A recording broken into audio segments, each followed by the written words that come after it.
مساء الفل يا جماعة، عاملين يا رب تكونوا بخير. رجعنا لكم بحلقة جديدة وكلام جمهور عن ماتش مانشستر يونايتد وتوتنهام. احب اقول لكم النهارده مفيش اي كلام على الماتش او على اي كلام على توتنهام.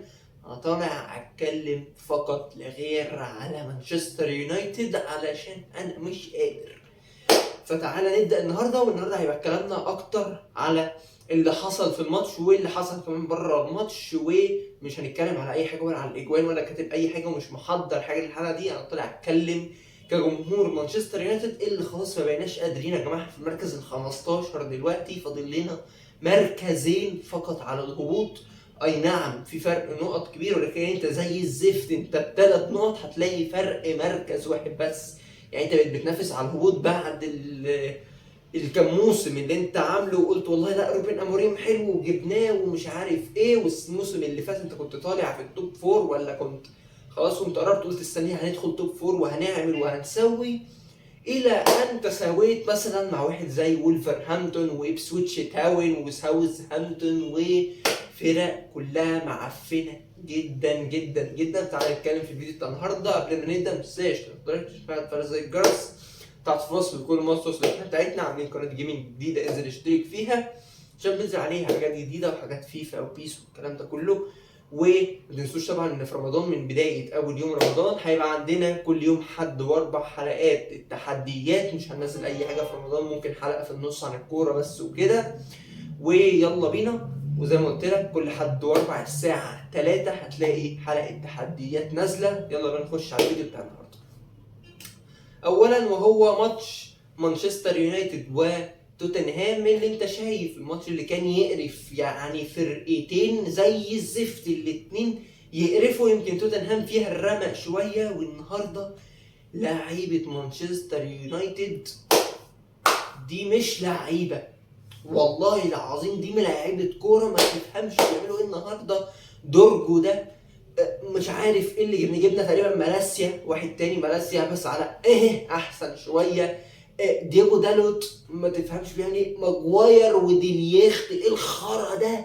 وكاسيميرو النهارده بيلعب واتفرج على الدكه يا باشا. يعني وضحكني قوي، واحد كان كاتب كومنت بيقول لك اتفرج على دكه مانشستر يونايتد وليندلوف. ايه الاسم الغريب ده ليندلوف؟ ايه ده؟ مين ده؟ دكه ما نعرفش مين. ايدن هيفن اللي لسه جايبينه من ارسنال، وواحد اسمه كامارا، وواحد اوبي، واحد اسمه اوبي، وواحد ما اعرفش اسمه ايه، ومين دول. وليندلوف هو كان الوحيد الحسنه اللي موجوده تقريبا في الدكه. ما عملتش تبديلات طبعا. الماتش هتنزل مين يا باشا؟ هتنزل قدام توتنهام واحد اسمه، يا دوبك اللي نزلنا واحد اسمه اوبي وما ظهرش. الحمد لله احنا نزلناه ثانيه تقريبا ولا دقيقه، انا الواد ما شفتوش. يا دوبك اللي شفته لما نزل ارض الملعب وكاسيميرو طلع. وكاسيميرو النهارده مش قادر وباين ان وزنه كبير، ووزنه بقى يعني خلاص مش هيلعب بريمير ليج الواد ده إريكسن فيت اكتر منه يمكن. هويلاند ايه القرف واللي انت بتنيله يالا ده وجرناتش وايه ده؟ انتوا بتنيلوا ايه يا جدعان؟ ايه يعني لا ايه اللي انا بقوله؟ يعني انا حتى تلعثمت في الكلام. يكفي ان زيركيتز اللي بقعد اقول لك عليه علي ربيع شابون النهارده في الماتش. علي ربيع والله كنت اقول لك علي ربيع. زيركيتز النهارده رائع بشكل غير طبيعي، وبينزل خط النص وبيستلم الكوره وبيروح وبيجي وبيحاول يسلم هنا. كان عامل جو عن هويلاند زي الخرا. برونو فرنانديز فاقد الشغف وفاقد كل حاجه خلاص. ادليخت وماجواير اتنين تحس ان في كلاب يعني اللي بيخليهم يجروا بس ان في كلاب بتجري وراه. ده معرفش يعني. هاري ماجواير يا عيني تحس ان هو بيجر عربيه وهو بيجري، اللي هو يا كريم يا رب. وهكذا عم دليخت اللي بتشوفه النهارده في كوره كولوسوفسكي. ايه ده؟ ايه يا ابني ده لو جبت رامي ربيعه هيدافع احسن منك. انت مش عارف تحط جسمك، وياسين ما حطيتش جسمك وطلعت الواد بعيد عنك شوحها ورا. لا طلعها ضربه ركنيه امن حاجه موجوده. انا مش خلاص انا اتلخبطت. يلا طلع ضربه ركنيه. بتعملوا ايه؟ ونانا برضو رخر زي الزفت. يمكن هيك برضو ماشي، مش هنقدر نقول عليه حاجه في الماتش ده، ولكن ما تيجي نمسك كده مانشستر يونايتد انت محتاج 11 لاعب. ونانا زباله. وافتكر معايا ماتش برايتون والله العظيم لو بنلعب بحارس من غير حارس مرمى كان هيبقى احسن لنا في ماتش برايتون ده. 3 اجوان ولا 4، قمه في غباء الكره وغباء الحراس المرمى وكل حاجه. يعني كاريوس يكسف من اللي انت عملته والله العظيم. يعني كاريوس اللي الناس فشخته انت جيت عليت عليه باللي نيله ده، كان نهائي. انت جيت كده مسحت اسمه ايه كان كاريوس ده مش يعني مسحته. انت مسحته بالوقعات اللي كنت بتعملها في الماتش يا عم الحاج. ماشي. فدي كده كانت اول حاجه. انت محتاج حارس مرمى، محتاج 2-3 مدافعين. لينيورو زي الفل وجنبه معتيه ولا ديليخت عدل ولا ماجواير ولاندلوف طبعا مع الف سلامه. لينيورو هو اللي ماشي، ومزراوي لو هتلعب بيه. شكرا على كده. ما عندكش اي مدافع تاني. ديليخت دكه حلوه قوي على دكه ديليخت. ماجواير حلو قوي انه يبقى خامس، اللي هو ينزل في ماتشات الاف اي كاب والكوميونتي شيلد والكلام الحلوه دي، كفايه عليه قوي. محتاج لسه رايت باك او ليفت باك. شوف انت عايز تعمل ايه. عايز تخلي ديالو هو الليفت باك، عايز تخليه رايت باك. انت محتاج ولا دورجو ولا بورجو ولا فورجو. انت محتاج لسه لعيبه، محتاج خط نص بالعبيط. انت محتاج استف خط نص. وجارتي محتاج تخش تخلص فيه. ماينو تجدد له عقده، وعلى الاقل 2 كمان معاه. ولا إريكسن ولا ماونت اللي بيتصاب لي الموسم كله، ولا كاسيميرو ولا مش عارف مين. ده امرابط يا راجل، انت ما رحتش تخلص فيه. لك ان تتخيل ان امرابط بالموسم اللي كان عامله قلت لا امرابط ده مش عايزه. انت بتعمل ايه؟ النهارده انا برضو ما اقدرش الوم اموريم. ما هو اموريم بيحاول على قد ما يقدر، بيحاول. راح جاب لك دورجو. مش على فكره هو لسه دورجو تقريبا ده اول مره ولا تاني ماتش، مش هنقدر نحكم عليه قوي، ولكن هو كان في ماتش النهارده ما كانش موفق، وده صح جدا. هو اللاعب لسه في اول ماتش ليه تقريبا في البريمير ليج ولا تاني ماتش يلعب قدام توتنهام، فدي قتله. فدي حاجه تانية. انت النهارده بتتفرج على الدكه، انت ما عندكش دكه. انت جايب عندك 2 مهاجمين زباله. يعني شوف بقى انهي مين فيهم هيبقى شغال. يا هويلاند اوقات يبقى شغال ونقول هويلاند بدا يعمل، ومره هوزر كيدزي زي النهارده. الماتش الجاي هتلاقيه خرق. يعني علي ربيع لو بيلعب هيلعب احسن منه. جرناتشو انت مش فاهم، عيل صغير وكان بيقدم الموسم اللي فات هايل جدا، فانت مش فاهم الملكه منين. واحد زي اماد ديالو طلع لك من العدم هو اللي طلعه لك. برونو فرنانديز بيسيب سطر يعني سوري يمشي على سطر ويسيب 500، ما تفهمش رخر عادل ولا لا. فانت محتاج فرق. هل انت عملت مثلا موسم انتقالات صيف حلو؟ لا، بس ليه؟ احنا مش عارفين. يعني لك ان تتخيل ان انت ممكن عادي جدا في الصيف تلاقي بيقول لك ان اموريم ماشي عادي جدا، لو لسه هو مازال بالخرا اللي بيقدمه ده. او ما اقدرش اقول بالخرا اللي بيقدمه اللعيبه والقرف اللي بيعملوه مثلا، ووصلنا للمركز ال 16 ولا ال 15 والكلام ده، ممكن بنسبه كبيره يمشوه عادي جدا. والنهارده هو ماتش قمه في القرف. زي ما بقول لك دييجو دالوت ميس باس كتير جدا. برونو فرنانديز ما تفهمش بيعمل ايه. هو كان ودورجو كان في الشوط الثاني في الدقيقه 60 ولا 70، ما اعرفش هما بيعملوا ايه. الاثنين عاملين تشيب يعني ايه القرف ده، وفي 4 عليهم. ما اعرفش هما بيعملوا ايه هما الاثنين. زي ما بقول لك ديليخت وماجواير الاثنين زي الزفت. مين تاني؟ كاسيميرو، ميلا، جرناتشو. انا ما اعرفش ايه اللي حصل له. الواد ده اتبدل تقريبا، ما اعرفش جابوا لنا مين مكان، مش عارف حتى اسم يا عم بالقرف اللي انت بتنيله ده. هويلاند رخر نلتين 3.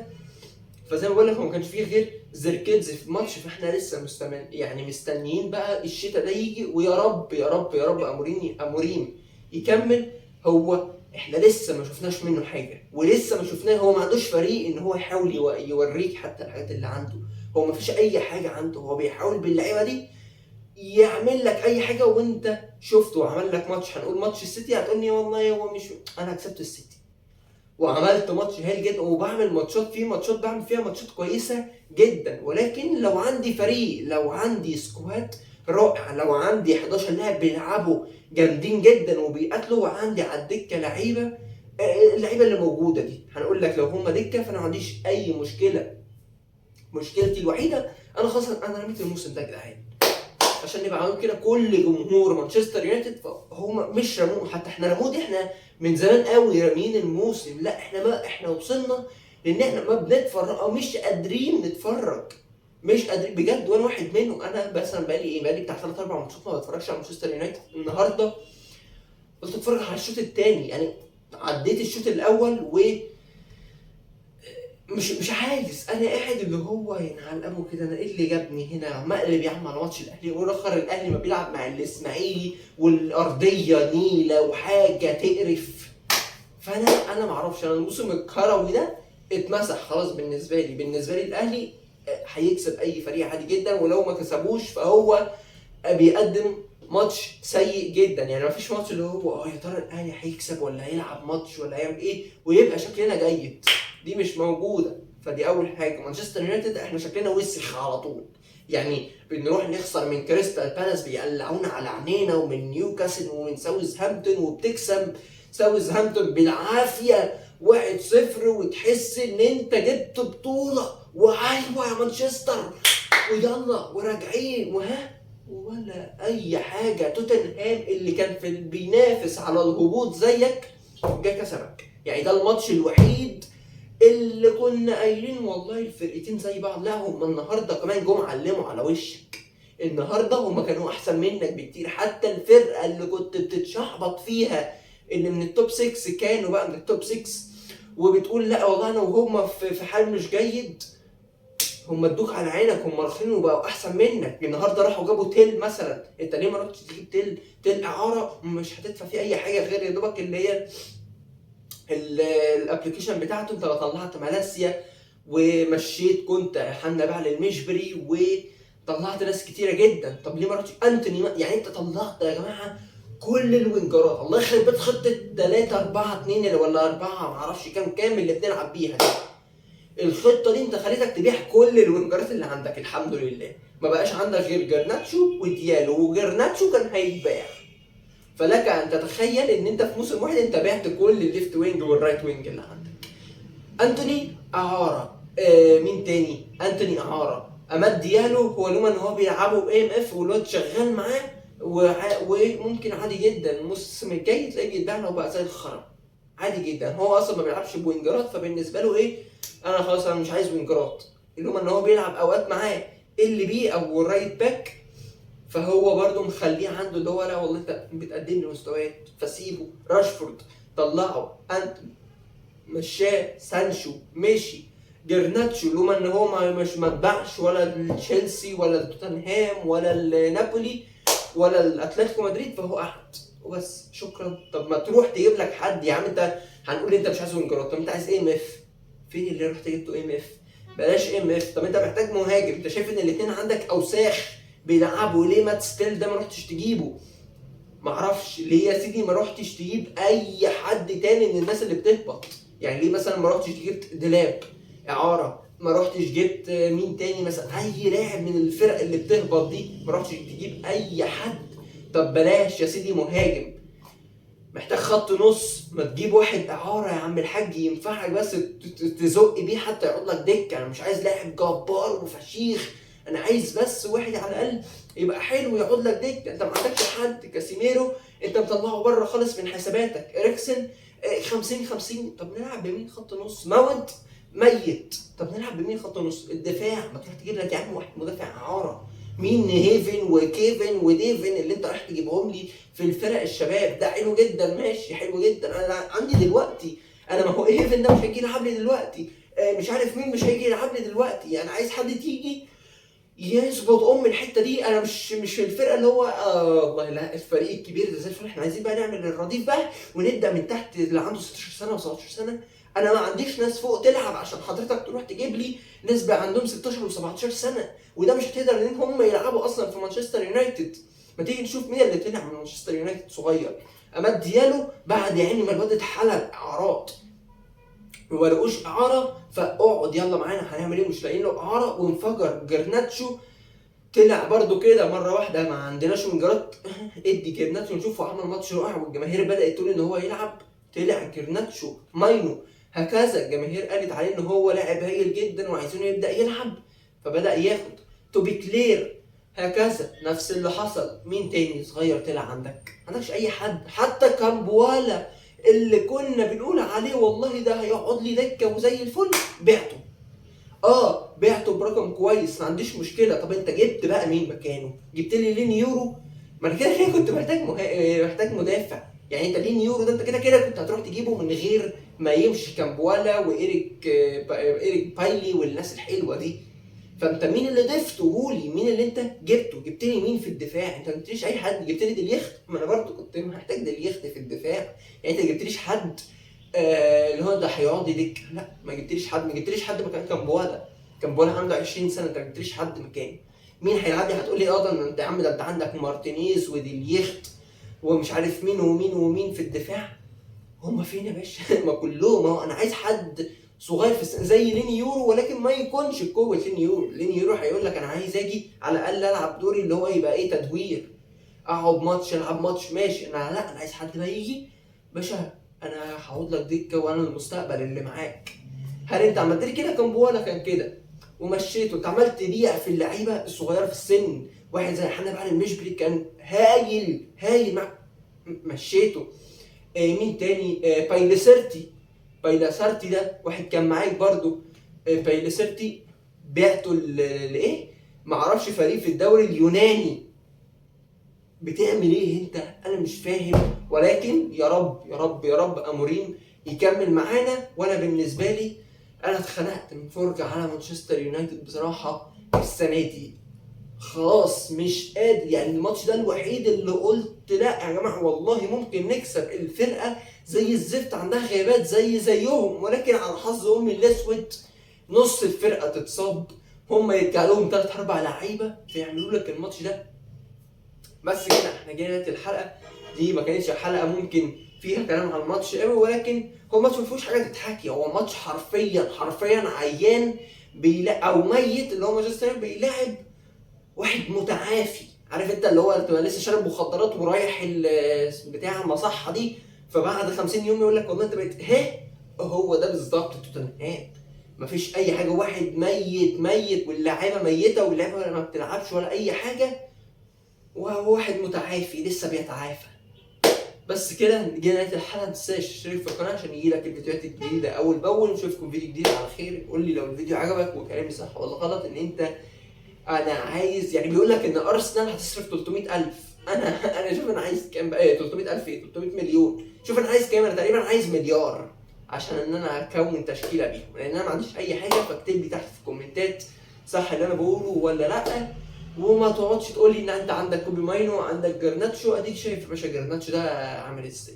نشوفكم فيديو جديد على خير. يا رب يكون يومكم سعيد. والله سلام.